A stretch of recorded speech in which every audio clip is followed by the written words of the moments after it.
Ya itu dia ya, kalau memang melihat pertandingan pada saat lawan Arabnya gemesnya udah dapat banget gitu. Greget gitu ya. Dikit lagi nih gitu kan, karena memang kepercayaan diri timnas kita kan cukup besar ya, melihat pada saat pertandingan kan memang pertandingan permainan dari Arab Saudi kan juga belum berada pada pada titik maksimal gitu kan, apalagi ditambah dengan kejadian laga pada saat melawan Irak gitu. Netizen tuh geramnya berasa banget, seperti diwakili oleh Mas Andika pada saat di media sosial ya. Emang sekecewa itu pada saat melihat ya? Ya, kalau saya pribadi ya, saya tuh udah dukung timnas udah dari lama lah. Ya. Saya juga pertama kali nonton timnas tuh AFF 2010 karena saya di situ SD. Dan sekarang saya nonton di kualifikasi Piala Dunia ini. Itu udah mulai dari ronde 1 dan bahkan saya nonton di GBK langsung. Itu kan gimana ya? Dukungannya kan udah full banget. Totalitas, yes. Dan kalau bisa dibilang pertandingan home di pertandingan timnas di kualifikasi Piala Dunia dan di home itu saya datang semua, nonton semua. Oke. Itu kan gimana ya? Kalau kecewa banget. Dan yang tadi udah dibilang sama Pak Rahim sama Pak Budi tuh udah benar-benar mewakili juga tuh. Yang tadi dibilang pemecatan pelatih nggak tepat, terus juga yang masalah internal itu keluar itu kayaknya udah itu semuanya berkumpul, udah kecewanya langsung keluar semua pada saat peluit panjang itu. Tapi kalau kemudian Mas Andika sendiri melihat bagaimana perkembangan dari timnas sendiri, apakah memang di saat ini merupakan salah satu momentum terbaik kita sebenarnya untuk lolos ke Piala Dunia? Oke, kalau momen terbaik udah pasti kayaknya yang ini ya. Karena ya udah bisa dibilang kita punya kesempatan di ronde 3 kemarin untuk lolos. Terus ronde 4 nih yang sekarang, kesempatannya menurut saya juga lebih mudah lah daripada ronde 3 karena kan match-nya cuma 2 langsung babat habis aja kan. Tapi kan nggak semudah itu kan bola kan. Dan kalau saya bilang timnas ini yang terbaik, tapi kan kalau kita bisa bilang kan karena nggak lolos kan jadinya gimana ya? Jadi kalau memang timnasnya terbaik, yang nggak baik siapa no? Kacamata Mas Andika. Kalau menurut saya, ini saya sebagai kacamata fans aja ya. Menurut saya lebih ke pelatihnya sih. Maksudnya jajan pelatih gitu. Kenapa? Dan ya bisa dilihat sendiri kan kalah, dan juga yang tadi udah dilihatin itu kan kalahnya 4 kali. Lawan Jepang, lawan Australia, lawan ID 2 di ronde 4. Menangnya juga lawannya kan China sama Bahrain. Menurut saya itu ya harus menang lah. Dan yang tadi dibilang untuk timnas yang terbaik gitu, menurut saya timnasnya terbaik, tapi pelatihnya kayaknya kurang cocok gitu ya? Gak cocok. Ini kenapa bukan sentimen pribadi kan sama Patrick kan? Ini apakah masih belum move on atau gimana netizen? Karena saya ternak Sintayong, kalau kata orang ya. Enggak, kalau saya suka sama Sintayong ya karena gimana, saya udah dukung dari ronde 1, saya udah nonton Sintayong dari lapangan terus gitu-gitu. Yang dimana dia gagal juga menang lawan Cina kan, saya kecewa, saya ngomong kayak Sintayong ngapain gitu, ganti pemain gitu-gitu. Tapi menurut saya mah pelatihnya sih harus terus ganti maunya gitu. apa sih kalau netizen tuh maunya apa? Kalau netizen kan udah kelihatan tuh kalau di sosmed ya, template story, everything lah. Hashtag Patrick Kluivert out juga. Itu udah jelas banget. Kamu juga termasuk? Termasuk, saya story juga. Tapi menurut saya gini, kan udah ada omongan tuh, kala itu kalau nggak salah targetnya tuh sebenarnya bukan 2026 kan, 2030. Kalau menurut saya, kayaknya sih, ini bukan keinginan saya, tapi kalau menurut saya kayaknya nggak bakal dipecat. Gitu. Nggak bakal apa? Nggak bakal dipecat gitu. Kenapa nggak bakal dipecat? Karena ya kan udah ngomong mau targetnya 2030. Ya jadi kalau sebagai fans ya, kalau misalnya jadinya nggak dipecat, ya gimana ya fans? Kecewa mungkin atau enggak, ya udah dukung aja gitu atau gimana. Tapi kalau saya pribadi sih maunya diganti dengan yang lebih baik daripada Sintayong bahkan. Diganti tapi bakal tetap dukung timnas dong. Kalau dukung timnas tetap. Bahkan saya terima kasih banget buat para pemain kemarin yang perjuangan yang luar biasa ya, bagaimana Calvin Verdong udah keram banget. Bagaimana tangisan juga Tom Haye salah satunya, juga sedih kita semua. Saya ngikut nangis juga sih ngeliatnya sih. Berarti ya? Ikut nangis. Ya gimana sampai itu pasti. Begitu. Nah itu dia kan dukungan luar biasa. Jadi artinya memang bukan karena masalah personal gitu dengan pelatih ya, tapi memang kekecewaan. Kecintaan kita terhadap ini kan dari Mas Andika nih ya, baru satu nih netizen kita tanya nih ya. Gak afdol kalau cuma satu kayaknya ya. Itu dia, kita coba nih ya, sudah rekan kami ada Herlinda Febiola yang mau tanya kepada sejumlah fans timnas kita, bagaimana sih responnya atas laga beberapa laga kemarin ya? Herinda, halo. Ya, selamat pagi Maria dan juga pemirsa. Ini hari Senin ini agak sendu-sendu ya untuk para pecinta sepak bola Indonesia karena Indonesia diketahui gagal melangkah ke Piala Dunia 2026. Kalau gitu kita langsung aja kasih waktu dan kesempatan ya untuk salah satu pendukung timnas Garuda untuk mengungkapkan apa pendapatnya Mas dengan Mas Abu Hasan, pemirsa. Pendapat saya sebagai warga masyarakat Indonesia tentunya sangat kecewa, Mbak. Yang pertama, kita sudah menunggu ini lama sekali. Bahkan kita optimis di round 4 ini kita berhasil. Cuman mungkin karena pilihan pemain dari pelatih yang menjadi pertanyaan juga, serta mungkin menjadi faktor kelelahan juga dari pemain abroad yang baru bergabung dengan timnas. Salah satunya mungkin yang biasanya diduetkan di lini belakang seperti Justin Hubner, Rizky Ridho, dan Jay Ijes itu berubah.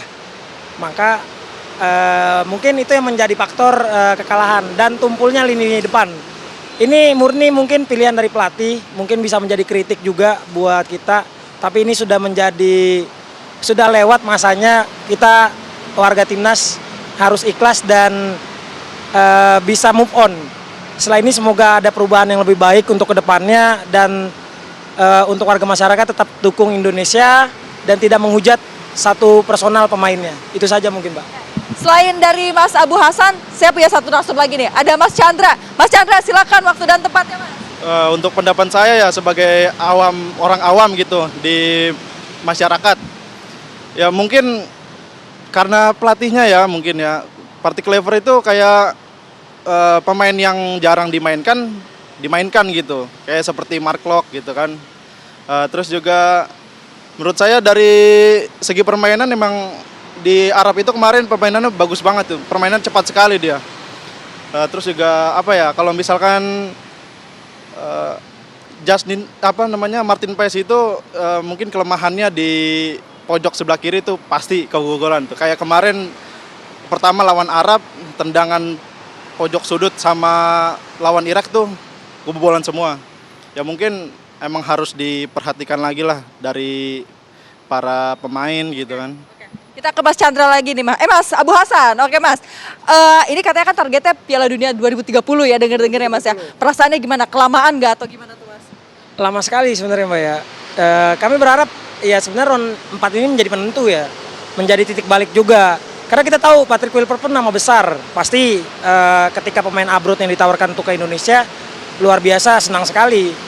Kan beliau pernah melatih timnas Kurakau. Bahkan timnas Kurakau pun banyak pemain-pemain yang mau gabung. Tapi di balik itu ada kejanggalan yang mungkin disampaikan oleh timnas Kurakau sendiri bahwa katanya taktik dari pelatih Patrick Kluivert sendiri itu buruk. Ya terbukti sekarang mungkin menjadi imbasnya ke Indonesia. Seperti itu, Mbak. Oke, baik, makasih Mas Abu Hasan, Mas Chandra sudah mengutarakan kekecewaannya kepada masyarakat Indonesia mewakili. Begitu Maria Segap dan juga Filipus Yonaso. Masyarakat tentunya kecewa besar ya. Di sini juga euforianya sangat berbeda hari Senin hari ini. Begitu kita kembalikan ke studio. Oke. Kecewaannya berasa banget sih ya sampai nyebut nama ya. Saya juga kecewa. Ninda abis ini ketemu saya ya. Gitu ya. Terima kasih ya Ninda Febiola untuk laporannya. Bagaimana juga tadi fans Indonesia juga tentunya menyuarakan kekecewaannya. Itu dia. Ya. Jadi gimana nih Mas Budi nih? Apalagi kalau kita lihat nih di internet tuh ya, narasinya udah gini. Waduh, 5 pelatih top pengganti Kluivert jika dipecat. Udah dalam sampai kayak gitu nih. Emang akankah harus seperti ini gitu?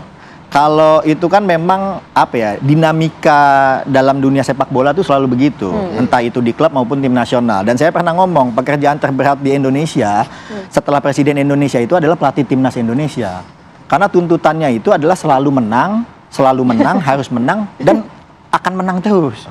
Dan itu yang nggak akan bisa untuk disuplai oleh siapapun pelatihnya. Bahwa tadi ada pertanyaan, apakah ini timnas terbaik yang dimiliki oleh kita sepanjang Indonesia berdiri? Untuk saat ini iya. Apakah ini momentum? Momentum. Tapi apakah momentum ini direncanakan? Enggak. Itu yang membedakan. Bahwa ketika kita mencapai round 4 ini adalah pencapaian terbaik sepak bola Indonesia menuju Piala Dunia. Itu nggak bisa dipungkirin. Tapi pertanyaannya kalau kita mau tarik lagi, apakah ini direncanakan dengan sedemikian rupa? Kan enggak. Kalau boleh kita bisa bilang, ini adalah tiba masa, tiba akal. Oke. Mumpung ketua umumnya Erick Thohir dekat sama Infantino, bisa ngelobi pemain-pemain, jadilah nih kumpulan-kumpulan semua pemain diaspora terkumpul dalam satu tim. Dan ekspektasi ini membuat rasa kelaparan supporter dan netizen kita itu selalu harus dikasih makan terus egonya nih, harus menang.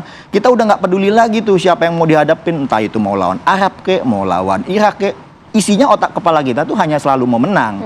Sehingga mungkin ini pelajaran dari round 4 ini, segala sesuatu yang tidak direncanakan dengan baik ya kita jangan expect sesuatu yang hasilnya akan maksimal juga. Artinya butuh proses. Kalau proses itu pasti. Ya. Yang kita butuhkan adalah perencanaan yang lebih matang. Artinya dengan segala macam program naturalisasi, apakah ini akan dilanjutkan secara masif untuk 5 tahun ke depan? Ini kan pertanyaan yang harus dijawab oleh PSSI. Yang kedua, dari hasil pertandingan 2 pertandingan di round 4 ini, kita bisa melihat bahwa kecelakaan sekecil apapun itu akan berdampak terhadap sebuah pertandingan yang penting. Misalnya apa? Mohon maaf, saya bukannya ingin mengkritik para pemain Liga 1 yang kemarin main di tim nasional dan kebetulan dikritik secara habis-habisan oleh netizen, tapi pelanggaran-pelanggaran yang dilakukan oleh mereka itu adalah pelanggaran yang sebetulnya tidak boleh dilakukan dalam pertandingan penting. Tapi kan pertandingan-pertandingan seperti menarik baju, tindakan menarik baju, menghalang-halangi lawan, itu adalah yang selalu ditoleransi dalam liga kita. Harusnya ini menjadi catatan ini buat kita semua, liga kita semua, entah itu operatornya, klubnya, pemainnya, sampai wasitnya. Pelanggaran-pelanggaran seperti itu nggak boleh ditoleransi kalau kita mau achieve di high level seperti Piala Dunia. Karena kesalahan kecil seperti itu akan membunuh kita dan itu sudah terjadi. Lawan Arab, kesalahan yang sangat mendasar seperti itu membuat kita terpukul kan, kena 3 gol. Nah, yang cukup menarik tadi juga kita sudah mendengarkan bagaimana salah satu permintaan netizen nih, penting Kluivert out, bagaimana juga tadi sudah dibilang ini sudah menggema, sudah kemana-mana di media sosial. Bahkan calon penggantinya ada nama-nama ya. Ada begitu ya. Nah, Bang Rahim juga nanti saya akan minta komentarnya bagaimana sebagai pelaku sepak. Seberapa penting kemudian posisi pelatih ini digantikan untuk Indonesia mungkin memiliki masa depan ataupun progres yang lebih baik ke depannya. Sesaat lagi tetap bersama kami. Dia apa kabar Indonesia, Pak?